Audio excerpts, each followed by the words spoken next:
Nii, ma näen, et on jälle üks küsimus. Me kuulame teie küsimust ja televaataja. Te olete eetris, küsige. Tervist. Keskerakond räägib mingisugusest Ansipi eelarve pettusest. Nii, me millest kuulsime... see seisneb ja kui tõsiselt seda võtta?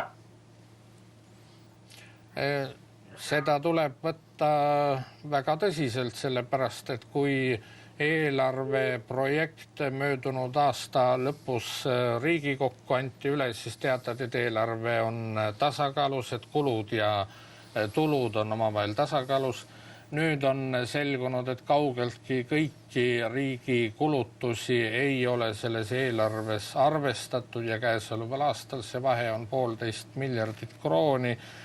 Seda keskfraktsioon Toompeal nimetabki eelarve pettuseks ja nüüd, et seda kuidagi mätsida, siis püütakse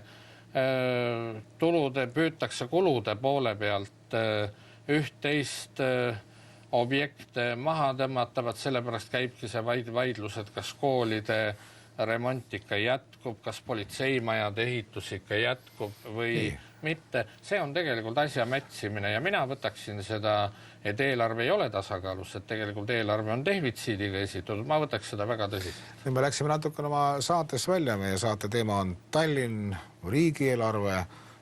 Võib-olla on selleks mõni teine saade, aga paistab, et meil on jälle taas üks küsimus vaatajalt. Kuulame teid.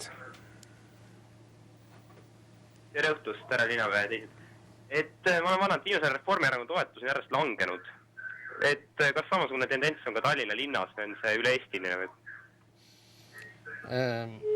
Ma saate ühel momendil rääkisin sellest, et tegelikult viimane küsitlus näitab, et Tallinnas Reformil nagu suurt toetust ei olegi ja võib-olla ei ole kunagi olnud, sest et nad on ikkagi kuskil 2 korda meist nõrgemal positsioonil ja muide see on ka eestlaste hulgas on pilt teistsugune, kui seda on meile esitatud. Nimelt Keskerakonna ja IRL-i toetus Tallinnas eestlaste hulgas on ühesugune. Kõik need jutud sellest, et Keskerakonnal eestlaste seas mingit toetust ei ole, see on järjekordne bluff.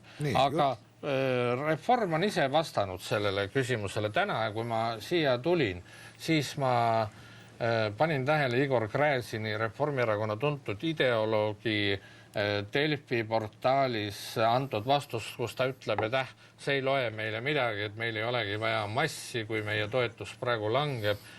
Et meil ei ole vaja massi, meil on vaja kvaliteeti. Tähendab, need, kes toetavad Reformi, on kvaliteet ja need, kes ei toeta, need on mass. Ja siis ta ütleb üle fantastilise asja, ta ütleb, et nad ei olegi tegelikult rahvuslik partei.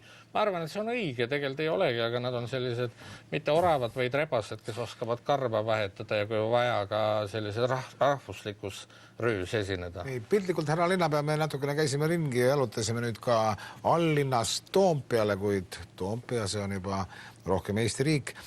Mitte ainult meie jalutanud. Toompea on Tallinna linna koosseisus ja see on muide kesklinna linna osa. Väga hea, aga mitte ainult meie siin praegu oma jutus ei käinud jalutamas, vaid paar päeva tagasi me käisime ka kaameratega veel mööda linna ja nüüd ma ütlen ette, tuleb päris hea kuulipildu ja valang küsimusi teile veel. Утром очень много наркоманов ходят, пьяных ребят. Остальное все нормально. Üks probleem, mis meil on see, et kõnniteed on autode all. Karistamine. Ja need, mis masinad öösiti sõidavad. Nad nii märatsevad, jätta need kastid ja selle, et mul isegi naine kohe võpatab. Kõige rohkem, et see häirib see mustus. Et must praegu on kevadel eriti, kui lund ei ole ja kõik pargid, kõik on täis. See Lasnamäe kanalis ma tulin bussiga, see on lihtsalt õudne vaadata. Mustus mind häirib isiklikult. Ma ei saa kanda korralikke saapaid, sellepärast, et must on. Троллейбусы устарели. Это уже далеко вчерашний день, и хотелось бы чего-то новенького. Natukene rohkem laste sõbralikud kohti, et lastele mänguplats. Siis meie sõidame, mängime Kadriorus või siin on nagu raadiomaja juures, et siin nagu ei ole võimalus lastega. Ja jalutamiseks ka. Я бы хотела, чтобы центр города был такой вот, как в скандинавских странах, положим. Много цветов, много скверов, фонтанов много. Там приятно ходить. Для туриста это самое главное в центре города. Politseid võiks rohkem tänaval olla, aga eks nende võimalused on ka piiratud, tuleb sellest aru saada, et võib-olla inimesed peaks ise natukene aktiivsemad olema selles osas. Ma olen natukene selle vastu, et räägitakse selles, et politseile ei tohi anda suuremaid õigused. Ma näen selles meie natukene viga on selles, et kuidas nüüd öelda, et õigusrikkujatel on tihtipeale suuremad õigused oma tegude kaitseks kui nendel isikutel, kes seda takistada tahavad. Härra linnapeas oli nüüd tõesti turm tuli küsimuste poole pealt, aga kõik vast jääb meelde. Alustame lõpust. Politsei, rohkem politseil õigusi, rohkem korda linnas, narkomaanid, see oli esimene küsimus. Teie seletused? No kõigepealt, mis puutub narkomaanidesse ja üldse ka purjus noortesse, siis kui oleks olemas mõni väga hea retsept, siis küllap see oleks ka kasutusele võetud. See probleem on ju väga üldine ja narkomaani võõrutamine, see on teatavasti omaette keeruline protsess.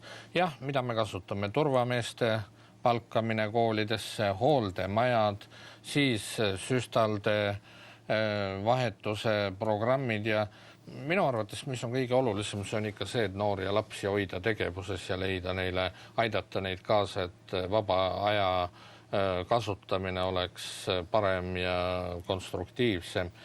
Nüüd, mis puutub politsei osasse, no mina saan rääkida ainult linnapolitsei, munitsipaalpolitsei ees, tähendab need 70 inimest, kes munitsipaalpolitseis töötavad ja kahtlemata õigusi on neil vähe, nad ei saa isegi inimesi tänaval kontrollida, ütleme, kui ta näeb mõnda purjus alaealist poissi seal tänaval, siis selleks, et seda peatada, ta peab pöörduma kõigepealt siis päris politsei poole ja see siis annab võimaluse peatada.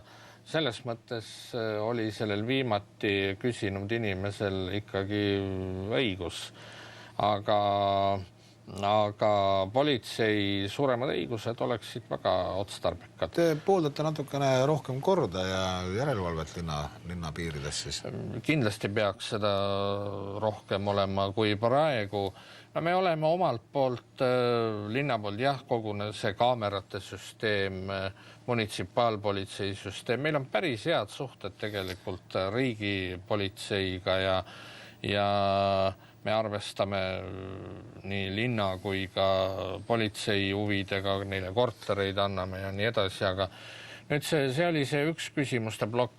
Nüüd, mis puutub sellesse, et müra on palju ja prügiautod häirivad, no ma ei tea, võib-olla sellel küsijal oli lihtsalt liiga kerge uni öösiti, sest minul tekitas see sellise mõtte, et tuli meelde see Napoli pretsedent, et mis saab siis, kui prügi ära ei viida. Parem need prügiautod käia ikkagi oleksid kohal, kui et nad tulemata jäävad. Üks probleem oli siin see, et üha enam meie autod pargivad kõnniteedel ja mitte ainult kõnniteedel. Ka seal, kus mina on suur osa murust muudetud täielikuks porimülkaks. Ma küsisin täna järele ja praegu millega munitsipaalpolitsei tegeleb ja mis küsimusi ta menetleb, siis kõige rohkem on just nimelt valesti pargitud